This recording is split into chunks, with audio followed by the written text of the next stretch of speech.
They're I only have a few of the swear ones, but some of the best ones were already taken, and shout out to those people, because when I had that idea, I was like, oh, it's brilliant, and then I saw someone else had it, and I was like, oh no!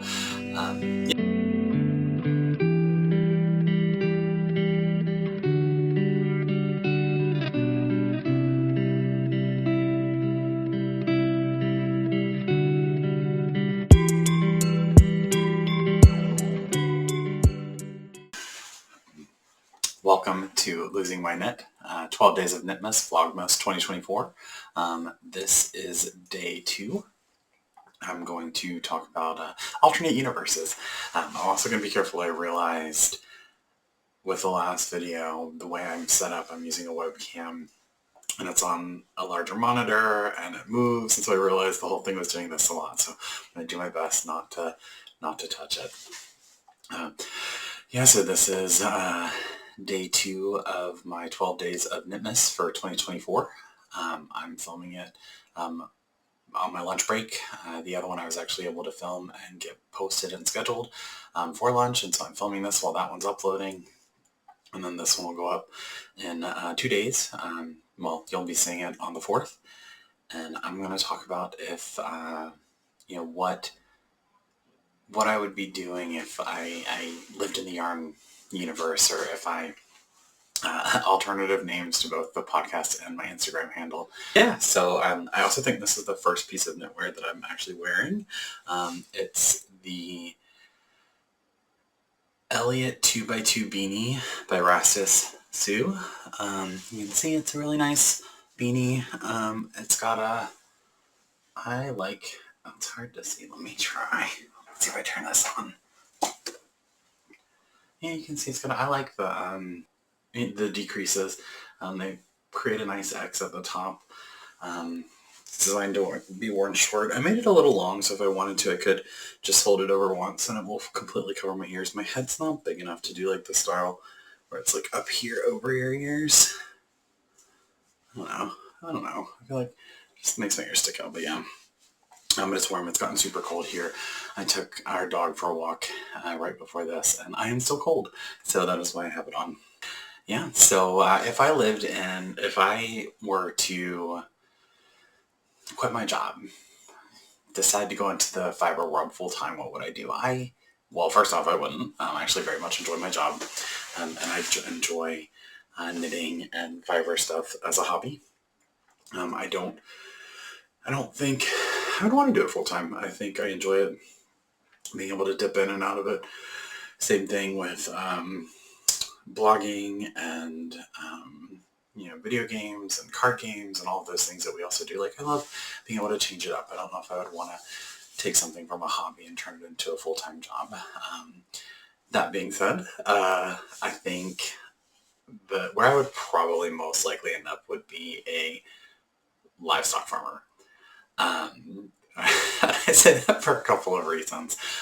Mostly because I'm still riding the high of when we were visiting my aunt in North Carolina for Thanksgiving. Her neighbor had llamas, like in her backyard. She had 2 llamas. They're right here. Their names are Santiago, who is the black and white, and Leonardo, who is the tricolor. And we spent probably an hour in their pen, hanging out with them, talking to their owner, asking questions, petting them. I took a selfie with one. Check the selfie out. How cool is that? She was like, oh yeah, he loves selfies. Just put your hip like this, put your arm around his neck, and he'll lean in. And he leaned right in. I have another one of him like looking really close to the camera. And then I loved, and she pulled some brushes out and had us brush them. But like, if you see the ringlets on Leonardo, those are on his neck. It was just the coolest thing on the planet. And when you can have llamas, why wouldn't you have llamas? My partner was like, yeah, what about when we retire? And I was like, okay, yes, please. I'll have llamas or alpaca. And so, that's probably why I think that. We also have, you can see, so this is a picture of our dog Barnaby. He is now almost 2.5. This is from when he was just about 6 months old, but like you can see he's got the same ringlets as Leonardo. He's not usually that long. This was right before his first big haircut, but you can see he looks like a sheep. He actually looks like this sheep. I don't know no idea what kind. That is from the 2023 New England Farm and Fiber Festival. I love those sheep. I think they're so cute. They're like super fluffy ones. But yeah, so I feel like I would probably be a farmer or a livestock herder, sheep herder, alpaca herder. I don't know. I would want to work with them. I don't think I would want to shear them though. I think I would pay someone to come in. We saw back in 2021, we went to the New England Fiber Festival, and we saw them shear a sheep, and like it was very efficient and it was really cool. And I watched the videos on YouTube, and sure, I guess I could learn it. The woman who owns the llamas, she said she shears them herself. But yeah, like I don't know. I feel like it's very rough to do that. So I would probably leave that for someone else to do. No interest. I say no interest, but I could actually consider thinking about being like something in a mill. I don't think I would want to be a hand spinner. I mean, honestly, the dream is to own a sheep, shear it, spin it, maybe dye it, maybe keep it natural, and then knit it into a sweater. Like sheep to sweater would be like the dream. But I've seen when people start spinning, they like really get into it, and knitting is enough for me. I think knitting and a little bit of crochet I do is enough for me. So I think I would do spinning. I think milling, working for a mill would be kind of neat. I don't know about all the fluff floating around, but again, those are the types of videos that I like to watch on YouTube, where like they go and tour mills and they show you what it looks like going from, the raw wool to the roving to the thread to the individual plies to the multiplied to the fabric. It's fascinating. Definitely wouldn't want to be a yarn dyer. You independent yarn dyers, you all are awesome. I have the worst color sense, as you can, red, green, blue. Actually, it's not that I have a bad color sense. I don't care if I match. I'm actually very Christmassy, and this is more purple than red. But yeah, I don't know. I couldn't, I don't think I have the patience to do it, to like figure it out and then redo it over and over and over again. I say that, and then I knit, and I was just doing the same thing over and over again. But I'll leave that to other people. I think that's the coolest thing. And then I've noticed recently a lot of podcasters and vloggers have started to dip their toes into design. Again, not something I'm interested in. I think I do need to learn a little bit more about construction and modification. I think talked about this in my intro episode, like overall intro, not Knitmas intro, that I am not a small person. And sometimes the largest sizes will fit, but they wouldn't necessarily be comfortable if I made them as is. And I've gotten more comfortable about modifying. So the So Basic had the weirdest arms, and they were almost like square and then a really sharp decrease. And I was like, that doesn't work for me. It's already oversized. I'll wear it one of these days. And just the way it would have been like flaps, like massive flaps of fabric down here, probably about down to here, and then just a sharp decrease here. And I just, no, it didn't work. So I actually did I said last time I did the sleeve, pulled it back. But like, I think once I learn how to read pattern, once I learn how things are constructed better, I'll have a better idea of what I can and can't do. And this will come up in my Dream Knits, whatever day that was, episode. But one of my goals, it has been since the first season was released, and it will continue to be until I do it, is to recreate the sweater that Charlie wore in Heartstopper season 1. I don't remember the exact episode. I'll put it here. But this is a screen grab of it. And I was obsessed when I saw it, and I ran it through reverse image search. I tried to contact the production company. I was like, where is this from? Is it purchased? Is it made? but the closest thing I will ever do to design is I've actually, with a bunch of screenshots, I have gone and I have worked out the patterns, or the repeats. I have, I've drawn out the various,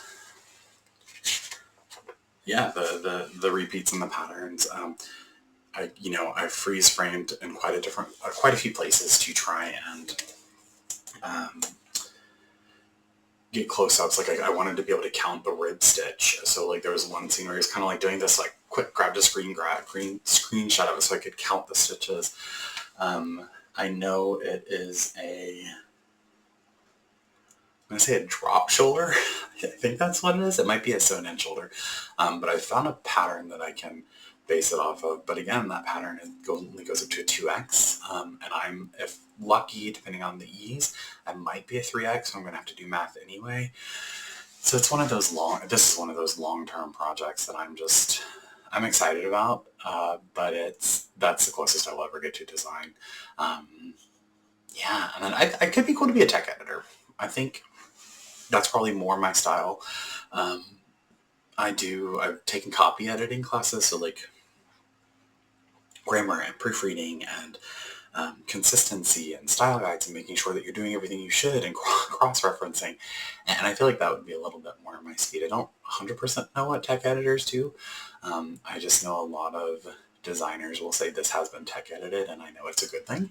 And I think they probably are the ones that make sure they check, is every abbreviation in the guide, does it make sense? Is it properly punctuated? If it's being translated, is it translated correctly? So those are so either a farmer or a tech editor, kind of the two extreme ends for me. And then to end out the episode, the thing and where this idea came from for this one was I wanted to talk about sort of the other names that I considered for what is now this podcast, but also what is my Instagram handle. I love puns. I mentioned it before. I was gonna do my it's not a pun, but my original idea was just GeoKnits. My name is Jeff. I spell it with a G, GEOFF, and like my iPad is GeoPad, my phone is GeoPhone, just because it's, I don't know, it's funny to me, and it just makes it easier to go through and look at things. So I was going to do like GeoKnits, and I was just like, no, I want something more fun, lighthearted, and that's how I came up with Losing My Knit. But before Losing My Knit, there were so many swears like that I thought of and someone else had already gotten, and I was like, no, I want to use that one. A couple that I don't think people have, but that I really considered were Are You Knitting Me, Holy Knit, and Knit Please. The Knit Please, I couldn't like, that could be like, knit please, like please knit me something, but like, knit please. And then the other big idea that I had was sort of like tying it to our travel, which we do quite a bit of cruises, and we've really picked those up post-pandemic. And then I like second guessed myself. So the couple that I have were like the Cruising Knitter or Cruise.knit or Cruise Stitch, like cruise ship. But then I was like, it's a little bit odd because I'm gay, and there's a whole thing around cruising for gay people, and especially gay men. And I was like, that sounds odd to me, and so I was like, maybe I shouldn't use that as the name. But yeah, so I kind of went away from that direction, went to the swear one. And then the only other one was like tic-tac-toe. I wanted to do something like knit tac-toe or knit-knack-no, or something like that, but I couldn't quite figure it out, and so I just abandoned that one. And then when Losing My Knit popped into my head, I was like, whoop, that's it, I got it, 100%, that's what I'm gonna do. And I did, created it. Oh geez, I think I reserved this channel 2 years ago, and then my handle was a little bit before that on Instagram, and then I actually just recently changed my Ravelry name to it. And I like it. It sticks. I think it's it's both funny and then, like I explained, it's funny and it's serious and like it's negative, it's positive. It can sort of go any way that you look at it and how you interpret it. So yeah, I mean that's what this little ramble was about. Just sort of what it might look like in an alternative universe, what I might do. I still think one day I will do a sheep to sweater. It's so cool. And I have a friend from undergrad who she got the sheep wool first. No idea how to spin, no idea how to knit, and she's already done it. And she did it for her daughter. Beautiful. It was a beautiful sweater. But she kind of did it backwards, where I was like, I know how to knit. And I've seen people spin, and I've seen fleeces, and I know how people clean fleeces because I will watch sheep to sweater videos. If you know any good ones, drop them below. Would love to watch more. And yeah, so it's sort of one of those things that it's a dream. Again, that'll go on my dream list as well.